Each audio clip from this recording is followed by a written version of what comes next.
सत श्री अकाल गाइस, की हाल चाल है। मेरा नाम एल सिंह और आप देख रहे हैं अपना यूट्यूब चैनल नेशन फर्स्ट। तो भाई लोगों, जो आपने वैसे न्यूज़ सुन लेते हो, मैं सिर्फ अपना अपना व्यू पॉइंट देने के लिए आता हूं और आप मेरा व्यू पॉइंट सुनते हो और आपके व्यू पॉइंट्स जो होते हैं वो मैं कमेंट में देखता हूं। तो अभी जो टर्की वो गया हुआ है, भिखारिस्तान का भिखारी, ठीक है, वो वापस आ गया है और तकरीबन उसको 500 मिलियन की भीख लिया है।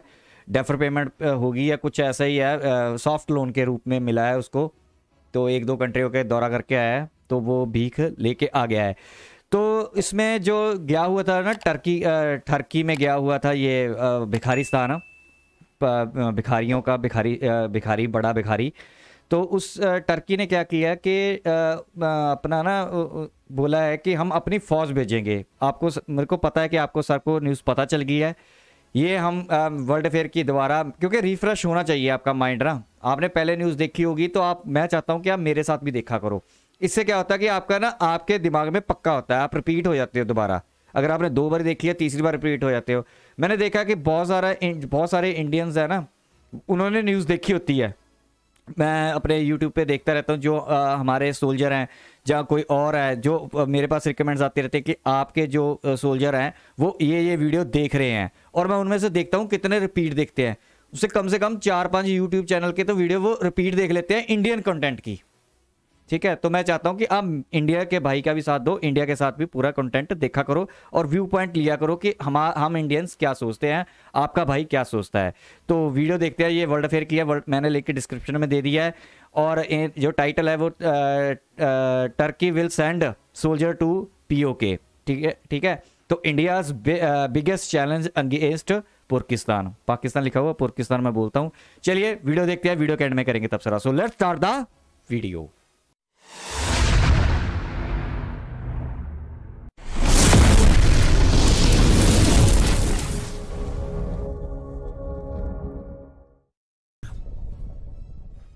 नमस्कार, welcome you all to world affairs. मैं हूं प्रशांत धवन। नाउ हाल ही में यूरोप के और टर्की के मीडिया ने ये रिपोर्ट्स पब्लिश करनी स्टार्ट कर दी है, जो मेरे हिसाब से एक बहुत ही बड़ा इशू बनेगा कल को भारत के लिए।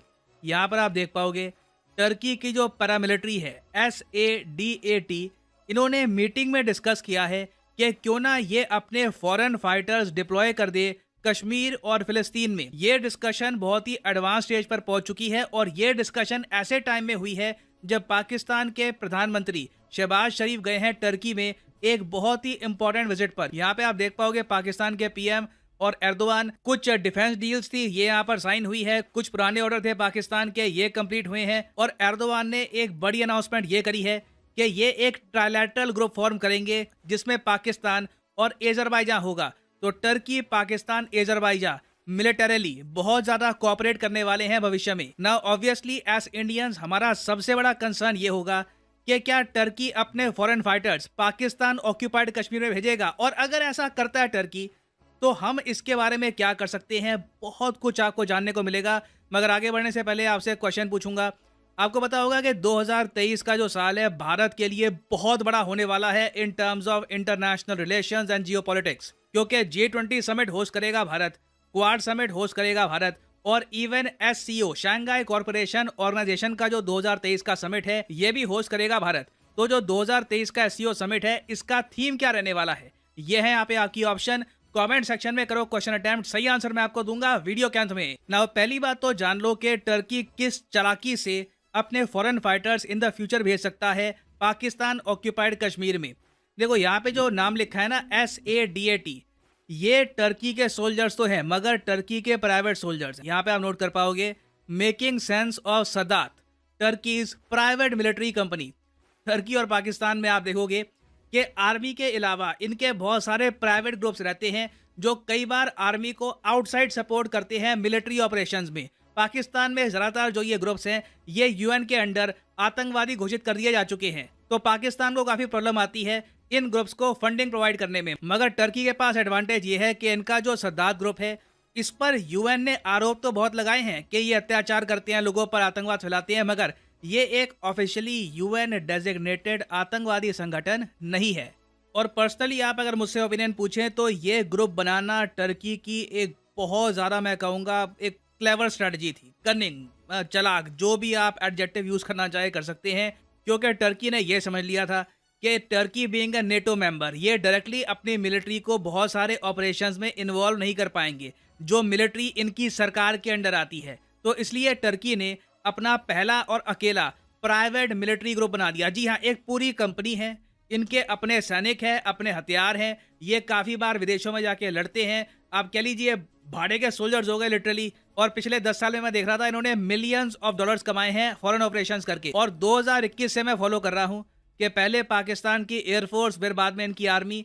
पाकिस्तान लगातार कोऑपरेशन कर रहा है और डायरेक्ट कांटेक्ट में है सद्दात के। मगर मुझे यहाँ पर एडमिट करना पड़ेगा कि मैंने उस वक्त सोचा था कि ठीक है, कुछ ट्रेनिंग दे देगा सद्दात पाकिस्तान को, या फिर सद्दात के जो सोल्जर्स हैं इनके साथ कुछ जॉइंट डिफेंस कोऑपरेशन होगी पाकिस्तान की। मगर नहीं, मैं काफ़ी सरप्राइज हूँ यहाँ पर। मुझे उम्मीद थी नहीं कि टर्की का सद्दात डायरेक्टली यहाँ पर बात करेगा कश्मीर और फिलिस्तीन में डिप्लॉयमेंट की। अब फिलिस्तीन की जो डिप्लॉयमेंट की बात है, वैसे ये बहुत लंबे समय से टर्की उठाता आया है। फिलिस्तीन में डिप्लॉयमेंट करेंगे या नहीं करेंगे उसके बारे में मैं अभी कह नहीं सकता, मगर कश्मीर में पॉसिबिलिटी बहुत ज़्यादा है, पाकिस्तान ऑक्यूपाइड कश्मीर में, कि सद्दात कुछ अपने पैरामिलिट्री सोल्जर्स पाकिस्तान के कहने पर डिप्लॉय कर दे। और इससे एडवांटेज टर्की को ये मिलता है कि पाकिस्तान की सपोर्ट में टर्की के सोल्जर्स होंगे तो सही पाकिस्तान ऑक्यूपाइड कश्मीर में, मगर कल को इंडिया डायरेक्टली नहीं कह पाएगा कि टर्की, या फिर जो इनका नाम बदल चुका है तुर्की की जो सरकार है ये डायरेक्टली इन्वॉल्व हो चुकी है कश्मीर में। तो यहाँ पे आप देख पाओगे, इसलिए टर्की काफ़ी बार कह चुका है कि जो इनकी ये प्राइवेट डिफेंस कंसल्टेंसी कंपनी है, जी हाँ खुद को ये कहते हैं कंसल्टेंसी कंपनी, ये बन चुका है अंकारा का सबसे बड़ा secret weapon. Ankara by the way capital है टर्की की। अब अगला क्वेश्चन आपके माइंड में ये आएगा, मगर टर्की ऐसा क्यों करेगा? इससे ऑब्वियसली इंडिया के साथ जो इनके रिलेशन है खराब होंगे। देखिए, टर्की ने ये बात बहुत पहले डिसाइड कर ली थी कि इंडिया के साथ रिलेशंस खराब करके ये पाकिस्तान के साथ बहुत ही डीप स्ट्रेटेजिक रिलेशंस बिल्ड करेंगे। फिर बाद में मैं कहूँगा काफ़ी लेट हम लोग जागे और हमने अर्मेनिया को सपोर्ट करना स्टार्ट कर दिया। अर्मेनिया आपको पता होगा अजरबैजान और टर्की के साथ एक देश है। अर्मेनिया के बहुत ज़्यादा खराब रिश्ते हैं दोनों के साथ, और पाकिस्तान तो ऑल टुगेदर अर्मेनिया को एज ए कंट्री मानता ही नहीं है अपनी वफादारी दिखाने के लिए टर्की और अजरबैजान को। तो इंडिया ने आप अगर देखो तो रिसेंटली बहुत सारा डिफेंस हार्डवेयर एक्सपोर्ट करना स्टार्ट कर दिया अर्मेनिया को। कुछ दिन पहले मैं एक रिपोर्ट पढ़ रहा था, वहां पे बताया गया था कि जब अजरबैजान और अर्मेनिया की जंग हुई थी, इंडिया बड़े स्केल पर हथियार प्रोवाइड करने को तैयार था, मगर अर्मेनिया उस वक्त इतना बौखलाया हुआ था उस पूरी वॉर की वजह से कि हथियार एक्सेप्ट कैसे करने हैं, उनको यूज़ कैसे करना है, उसकी भी प्रॉपर प्लानिंग अर्मेनिया के पास उस वक्त थी नहीं तो इंडिया अर्मेनिया अजरबैजान वॉर में एक मेजर रोल प्ले करता। तो जैसे जैसे इंडिया का जो सपोर्ट है अर्मेनिया को ये बढ़ता रहेगा, आप देखोगे टर्की भी कहीं ना कहीं पाकिस्तान ऑक्यूपाइड कश्मीर में अपनी इन्वॉल्वमेंट बढ़ाना स्टार्ट कर देगा। उसके अलावा एक बहुत ही बड़ा फैक्टर है पैनिक। हाल ही में आपने देखा होगा इंडियन आर्मी ने कैटेगोरिकली बार बार बोला है कि हम लोग पाकिस्तान ऑक्यूपाइड कश्मीर में ऑपरेशन करने को तैयार हैं, जैसे ही टॉप लेवल से ऑर्डर आएंगे इंडियन आर्मी आगे मार्च करना स्टार्ट कर देगी। ऑब्वियसली पाकिस्तान जो आज के समय बहुत ज़्यादा खराब आर्थिक स्थिति में है, इंटरनली आप अगर देखो पाकिस्तान बहुत डिवाइडेड हो चुका है, इनके खुद के लोग इनकी आर्मी का सपोर्ट नहीं कर रहे, तो पाकिस्तान के लिए ऐसी स्टेटमेंट काफ़ी फ्रैटनिंग है। तो बिल्कुल पाकिस्तान की सरकार टर्की के पास गई होगी हेल्प के लिए, और टर्की ने कहा होगा डायरेक्टली तो नहीं मगर इनडायरेक्टली अपने सोल्जर्स भेज सकते हैं हम पाकिस्तान ऑक्यूपाइड कश्मीर में। अब यहाँ पे आपका क्वेश्चन आएगा कि इंडिया के सामने अब क्या ऑप्शन बचती है। देखिए, हमारे सामने मेरे हिसाब से एक प्रॉपर रोड मैप तैयार हो चुका है कि पाकिस्तान के साथ टर्की भी एक फ्रेंडली कंट्री नहीं रहा भारत के लिए। तो भारत एक काम ये कर सकता है कि टर्की जो अभी के लिए FATF की ग्रे लिस्ट में है, इंश्योर किया जाए कि टर्की FATF की ग्रे लिस्ट में रहे बहुत लंबे समय तक, ताकि फाइनेंसिंग करने में ऐसे ग्रुप्स को इनको कुछ ना कुछ प्रॉब्लम्स आए। दूसरा काम हम ये कर सकते हैं कि रशिया के साथ, जी हाँ रशिया, देखिए रशिया की इन्वॉल्वमेंट मैं कहूँगा इन द फ्यूचर बहुत बढ़ने वाली है, क्योंकि अर्मेनिया देश का बहुत ही बड़ा सिक्योरिटी प्रोवाइडर है रशिया। एक्चुअली अजरबैजान जब अटैक करा था अर्मेनिया को, तब उस वक्त बाय डिफॉल्ट रशिया को रक्षा करने के लिए आना था अर्मेनिया की, मगर सिंस आज के समय रशिया बिजी है यूक्रेन में, तो रशिया कुछ ज़रा कर नहीं पाया। तो कहीं ना कहीं इंडिया को रशिया के साथ बैठ के बात करनी होगी कि अर्मेनिया एक ऐसा देश जो आपके लिए और हमारे लिए दोनों के लिए इंपॉर्टेंट है, कैसे भारत और रूस दोनों मिलकर इसकी सिक्योरिटी, इसके डिफेंस को और ज़रा स्ट्रॉन्ग कर सकते हैं।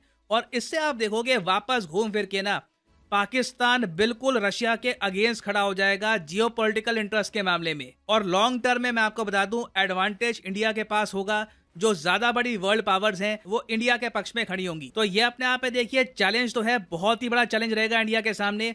बट वी हैव ऑप्शंस और देखते हैं in the future how we play out our options. इस पर मैं updated videos in the future लाता रहूंगा। नाउ फाइनली वापस आते हैं अपने क्वेश्चन की तरफ कि एससीओ समिट 2023 का थीम क्या होगा। तो सही उत्तर यहाँ पे है option A, for a secure SCO. यहाँ पर आप देख पाओगे ये है लोगो एससीओ समिट 2023 का और ये है नीचे इसका थीम सिक्योर, SECURE इसका एक इसकी फुल फॉर्म भी है, security, economy, connectivity, unity, respect and environment. तो एससीओ समिट 2023 का होगा भारत में। और फाइनली यहाँ पर मैं ये भी ऐड कर दूं कि आप किसी भी एग्जाम की तैयारी कर रहे हैं, चाहे SSC, UPSC, bank any examination, UPSC के लिंक पर, और यहाँ पे आप परचेज कर पाएंगे अनअकैडमी का। ये पे करने की जरूरत नहीं है, सिंपली यहाँ पे आपको कोड यूज करना है। So use the code PD10 and start saving money. So इसी नोट के साथ ये है वीडियो का अंत। Thank you for listening and as always God bless you all. तो भाई लोगों यहाँ पे होगी वीडियो खत्म। आप लोगों ने देखा कि क्या हो रहा है। मेरे को नहीं पता कि आपने इससे क्या लगाया, जितना मेरे को समझ आ रही है। देखो हम तो जो नेशन फर्स्ट है, आप सोल्जर हो, हम तो कब से चला रहे हैं कि ब्लूप्रिंट रेडी है POK वापस लेने का। आपने एक चीज़ देखी होगी कि पिछले एक महीने में कम से कम 3 या 4 स्टेटमेंट आ गई हैं, वो भी ऑफिशियली आई हैं। गवर्नमेंट लगा लो, चाहे आप आर्मी की तरफ से लगा लो। तो मेरे को ये 110% कम से कम मेरे को 2019 से 18 से मैं इस बात पे एग्री करता हूँ कि हाँ ये 2030 से पहले होगा। ठीक है, क्योंकि जो सिनेरियो वहाँ से शुरू हुआ था, ठीक है, वहाँ से जो आ रहा था उससे मेरे को यही अंदाज़ा हुआ था। अभी मेरे को ये अंदाज़ा हो रहा है कि जैसे जैसे आगे टाइम गुजरता जा रहा है और ये चीज़ें पक्की होती जा रही है POK वाली, तो अब ये पाकिस्तानियों को पता है कि इंडिया POK नहीं छोड़ेगा। ठीक है, तो वो नहीं छोड़ना नहीं चाहिए। हमारी ज़मीन है तो हमें तो अपनी ज़मीन वापस लेनी ही है, चाहे आज लें चाहे कल लें। इसमें थोड़ा सा पंगा पड़ जाता है कि जैसे अब टर्की बीच में अड़ गया है या कोई अड़ गया है। तो आपको एक बात बताता हूँ, अब मानो चाहे ना मानो, ठीक है, लेकिन मैं जितना मैंने स्टडी किया या जितना मैं सोचता हूँ, अमेरिका या वेस्ट आपका जितना मर्जी क्लोज हो जाए, आपको जितना मर्जी बोले, ठीक है, लेकिन वो भी पलटी मारता मारता यू टर्न मारता ही मारता है। ये इनकी फितरत में है, समझे। और मैं आपको एक बात और बताता हूँ, जिस दिन ये POK वाला होगा ना कांड, उस दिन मैं आपको ये भी बता देता हूँ, आज ही बता देता हूँ कि हमारा जो सबसे क्लोजेस्ट, सबसे ज़्यादा जो हेल्प करने वाला होगा, या सबसे ज़्यादा स्टैंड करने वाला होगा, वो रशिया होगा। रशिया स्टैंड बाय रहेगा हमारे साथ। आप मेरी बात मानो चाहे ना मानो, ठीक है। आज आप देख रहे हो जैसे अमेरिका, ठीक है, हमें कुछ बोलता है, पाकिस्तानियों को फिर वो सारा कुछ करता भी है, बैक एंड पे करता भी है, उनको F-16 का दे दिया, चलो वो जो करना है उसने किया जाए। लेकिन इससे आपको पता चलता है कि हमारे जो इंडिया है ना, इससे वेस्ट हेट करता है। एक्चुअली में ये हेट करते हैं इंडिया से। आप वो ऊपर मन से जो मर्जी बोलते रहें कि हम आपके साथ हैं, हमारा दोस्ती होगी, हमारी ये होगी। हमारा काम ये है कि जो वो बोलते हैं उनमें से हम कितना उनमें से गेन कर लेते हैं, ये हमारी काबिलियत है। ठीक है, बाकी रही बात, एक बात और मैं बता देता हूँ, मैं किसी पार्टी से मैं बोलने से पहले मैं ये क्लियर कर दूँ, मैं किसी पार्टी से या किसी पार्टी को पर्टिकुलरली सपोर्ट नहीं करता। मैं अपने इंडिया को सपोर्ट करता हूँ। उसके बिहाफ पे मैं एक चीज़ बोलना चाहता हूँ, इंडिया जो मैं प्रोस्पेक्ट से देखता हूँ, क्योंकि मैं न्यूट्रल होकर सोचता हूँ। मैं कभी ये नहीं करता ये वो उस पार्टी है, वो पार्टी है, वो गवर्नमेंट में है या वो गवर्नमेंट में है, कोई भी गवर्नमेंट में होती। मैं आपको एक बात बता देता हूँ, दिल की बात बोल रहा हूँ। ये मोदी गवर्नमेंट ना, मैं ये नहीं कह रहा, मैं बीजेपी का नाम ले रहा, मैं मोदी साहब का नाम ले रहा हूँ। बीजेपी में भी और हो सकता है जो ब्लंडर करने वाले होंगे PM या आ सकते हैं, लेकिन फिलहाल फॉर द टाइम बिंग मैं एक पर्टिकुलर इंसान को मैं जिसको कर रहा हूँ, एडमायर कर रहा हूँ, वो हमारी एक तो मोदी गवर्नमेंट जो है, उनके जितने भी नीचे हैं अभी तक के लिए, ये best of the best 75 years में बेस्ट ऑफ द बेस्ट ये गवर्नमेंट आई है, जो डिसीजन लेती है और डंके की चोट पे लेती है।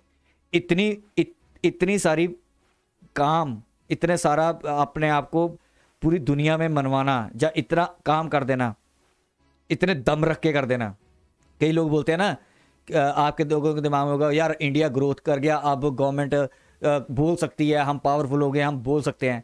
भाई पावरफुल होने के लिए भी गवर्नमेंट चाहिए होती है। अब ये बोल दोगे कि मनमोहन सिंह ने काम किया था वो अब फल मिल रहा है, नो डाउट, मैं इससे डिसएग्री नहीं करता। काम किया 91 से जो काम हुआ धीरे धीरे हुआ है, लेकिन जो स्पीड, जो पेस, जो डिटर्मिनेशन, जो अपने भारत के लिए प्यार, जो अपने लोगों के लिए प्यार, जो अपने जो काम करना है जिसके लिए हम 75 साल से तड़प रहे हैं, ठीक है, वो काम करने के लिए ये गवर्नमेंट है। और मैं आपको एक बात बताता हूँ, मैंने पहले भी मैं बोल चुका हूँ, फिर मैं बोलता हूँ, अगर ये गवर्नमेंट दोबारा मोदी साहब ही आगे, मैं ये नहीं कह सकता कि आप कई लोग बोलेंगे कि अपने कोई और अपना प्राइम मिनिस्टर आ जाए, ठीक है, तो वो ज़्यादा तकड़े करेंगे काम। लेकिन मैं नहीं इस बात पे, मैं क्योंकि मैं थ्योरी मैं उस पर नहीं जाता, मैं भी ऐसे ही सोच लूँ हवा में भी यार वो प्राइम मिनिस्टर अच्छा होगा, नहीं, मैं नहीं मानता। बीजेपी में अगर कोई और भी आता है तो मैं ये नहीं कह सकता कि वो भी ऐसे ही काम करेगा। लेकिन जो प्रैक्टिकली चल रहा है, आपको मैं बात बता देता हूँ, अगर ये एक बारी और गवर्नमेंट में आ गए ना तो हमारा देश, हमारा जो कंट्री है, ठीक है, दूसरे या तीसरे इकोनॉमिकली चले जाएगा और इतना पावरफुल होगा कि लोगों की जुबान नहीं खुलेगी। अप्स एंड डाउन्स आते रहते हैं, ठीक है, हो सकता है उसके बाद गवर्नमेंट चली जाए, जब गवर्नमेंट यही रहे, कोई और प्राइम मिनिस्टर आए, उसकी पॉलिसीज लागू, क्योंकि ये पता क्या होता है, किसी कंट्री को चलाना या किसी देश को संभाल के रखना, ये दिल गुर्दे का काम होता है। आप यहाँ पे 100 बंदों की भीड़ को एकजुट करने में आपके पसीने छूट जाएगी। यार 100 की भीड़ छोड़ो, आप परिवार को इकट्ठा करने में, आपके 4-5 जो लोग होते हैं परिवार में, उनमें एकजुटता करने के लिए ना, उनके विचार एक सेम पेज पे लाने के लिए आपकी चीखें निकल जाती हैं। तो 140 करोड़ जो लोग हैं उनको एकजुट करना नहीं है, लेकिन हम ये मान के चलते हैं कि 40 करोड़ ऑपोजिट हैं, लेकिन 100 करोड़ बंदे को एकजुट करके एक ही पाथ पे लेके जाना, आपके दिल की आवाज़, आप दिल से बोलना, किसी भी पार्टी को आप सपोर्ट करते हो लेकिन दिल से बोलना है, आप एनालाइज करना एक न्यूट्रल होके कि जो मैं बोल रहा हूँ वो सही बोल रहा हूँ। 14 से लेके आज तक 22 तक, आज 22 है, ठीक है, 2022, तो आज तक आप कंपैरिजन करके देखना। मैंने भाई कंपैरिजन करके देखा था, बैठ के एक दिन मैंने पूरा कंपैरिजन किया कि क्या है, तब मैंने ये आज शब्द बोले हैं। तो नो डाउट जो मैंने आपको उसका बोल दिया है, क्या कहते हैं, रशिया का 110% हमारे साथ रशिया खड़ा होगा, इसलिए ठीक है, हमें रशिया के साथ हमेशा साथ देना चाहिए। नो डाउट कि यार वो इकोनॉमिकली वीक है, ज़िंदगी में हर चीज़ पैसा नहीं होता। मैं आपको एक बात बताता हूँ, ज़िंदगी में हर चीज़ पैसा नहीं होता, उसमें आपके जो स्टैंड करते हैं ना, चाहे छोटा मुल्क हो चाहे बड़ा मुल्क हो, डजेंट मैटर, लेकिन वो स्टैंड जब करता है तो वो मायने रखता है हमारे लिए। और मैं आपको ये बात बता रहा हूँ, आज अमेरिका जिस हिसाब से पलटियाँ मारता है, यूरोप पलटियाँ मारता है, ठीक है। एक चीज़ मैं जाते जाते और कहता रहता हूँ, लंबी हो जाएगी वीडियो, आप शायद मेरे पे गुस्सा भी हो सकते हो, लेकिन ये रियलिटी है, प्रैक्टिकली रहना चाहिए। अगर चाइना, ठीक है, इंडिया के साथ धक्का मुक्की ना करे, ठीक है, वो बॉर्डर इश्यू है, करता रहे, थोड़ा बहुत चलता रहे, लेकिन कुछ एथिकल के पे चले कि हाँ यार हमने ये करना है, जो हमारे क्या कहते हैं, जो हमने किए हुए हैं वो वादे ना तोड़े, जहाँ चलो ठीक है हम भी एक कंप्रोमाइज़ करते हैं, उसको भी कंप्रोमाइज़ करना चले। मैं आपको 110% गारंटी से बताता हूँ, 10 साल के अंदर अंदर ये वेस्ट को उड़ा के रख देंगे। मैं ये नहीं कहता कि हमारे दोस्त बन जाए चाइना या कुछ है, चाइना हमारा एक दुश्मन मुल्क है, क्योंकि रीज़न क्या होता है, चाइना जैसे पाकिस्तान में जहर घोल के वो हमें दुश्मन समझते हैं ना, ऐसे ही चाइना में चाइना के लोग भी हमें अपना दुश्मन समझते हैं, इंडिया को, वो हमें हेट करते हैं, फुल हेट करते हैं, ठीक है। तो मैं ये नहीं कहता कि बन जाए, लेकिन एक मैं सोच रहा हूं कि अगर ये तीन, रशिया, चाइना और इंडिया, ठीक है, मैं ये नहीं, चलो रशिया के साथ तो हमारा साला गर्लफ्रेंड वाला प्यार है ना, हस्बैंड वाइफ वाला प्यार है हम लोगों का, तो लेकिन चाइना के साथ अगर दोस्ती वाला भी हल्का सा प्यार हो जाए ना तो उड़ा के रख देंगे अमेरिका को, ये इतनी डोमिनेंस है। क्योंकि देखो चाइना और इंडिया, अगर इनकी इतनी पॉपुलेशन है, इतनी बड़ी मार्केट है, इतना बड़ा इनके पास वो है ना, मैं कहता हूँ चाइना और इंडिया के बिना, अगर मैं आपको एक साइड पे हो जाए, मैं आपको 110% गारंटी के साथ कहता हूँ रशिया, चाइना और इंडिया एक तरफ हो जाए ना, पूरी दुनिया एक तरफ खड़ी हो जाए, उनके उससे 10 गुना ज़्यादा पावरफुल हो जाएंगी ये, 10 गुना ज़्यादा पावरफुल होगा ये ट्रायंगल। लेकिन चलो ठीक है, दोस्त तो कोई नहीं होता, लेकिन मैं रशिया को अपना फ्रेंडली बहुत ज़्यादा मानता हूँ, क्योंकि यार देखो जब हमें ज़रूरत थी ना तो वो हमारे स्टैंड बाय रहता है। रशिया की मैं हमेशा एक कहावत बोलता हूँ, आप लोगों को भी पता होगी, मैं हमेशा अपने उसमें करता हूँ, मेरे को बहुत ज़्यादा पसंद है कि 100 नए दोस्तों से ना एक पुराना यार ज़्यादा बेस्ट होता है। आपकी पुरानी यारी दोस्ती, आप 100 नए दोस्त बना लो आज, ठीक है, लेकिन जो आपका पुराना दोस्त होगा ना वो इन 100 पे भारी पड़ता है। तो ये रशिया में मशहूर है और रशिया इस गेम पे चलता है, ठीक है, रशिया इस चीज को लेकर चलता है, तभी वो इंडिया को सपोर्ट भी करता है।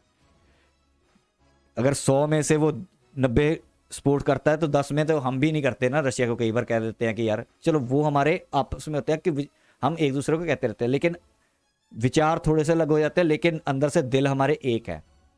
तो वेस्ट क्या करता है, जो इंडिया के लिए जो दूसरी कंट्रीज करते हैं, अमेरिका करता है, वो 10 मिलाता है और 90 ऑपोजिट रखता है हमारे से, उल्टा सिनेरियो बिल्कुल अमेरिका का।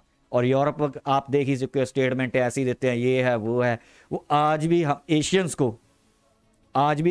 को एक नीची लो दर्जे के हमें समझते हैं एशियंस को, और खासकर उसमें से इंडिया भी आ जाता है, बांग्लादेश, पाकिस्तान भी वो पाकिस्तान को इसलिए यूज करते हैं क्योंकि उनको पता है कि लीवरेज लेनी है ना अगर इंडिया पे, तो पाकिस्तान यूज करो, पाकिस्तान को स्ट्रांग रखो, इतना कमजोर मत होने दो कि इंडिया फिर उसको दबाई ले, बाद में इनके पास लीवरेज ना बचे। इसलिए वो एड वगैरह सारा कुछ उसको सर्वाइव करवाते रहते हैं, ठीक है। श्रीलंका को क्यों एडवाइस वो बचा नहीं सकते थे, इतना सा मुल्क है, इतना सा श्रीलंका को बचा सकते थे। 20 बिलियन 10 बिलियन देना अमेरिका के लिए कोई बड़ी बात नहीं है, चिल्लर है उसके लिए। 10 बिलियन दे के उसको किसी एक कंट्री ने दिया, क्योंकि अगर वो इंडिया के खिलाफ होता है, वहां से कुछ इंडिया के खिलाफ बहुत ज्यादा होता है ना, तो आज श्रीलंका भी वो डूबने ना देते वेस्ट। उनको पता था कि ये खड़े करके रखने हैं, समझे। तो यही बातें हैं, यहाँ तक थी वीडियो। आई होप कि आपको मेरे विचार अच्छे लगे होंगे, और अगर वीडियो अच्छी लगी है तो लाइक करना, सब्सक्राइब करना, शेयर करना। मिलेंगे नेक्स्ट वीडियो में, तब तक के लिए जय हिंद।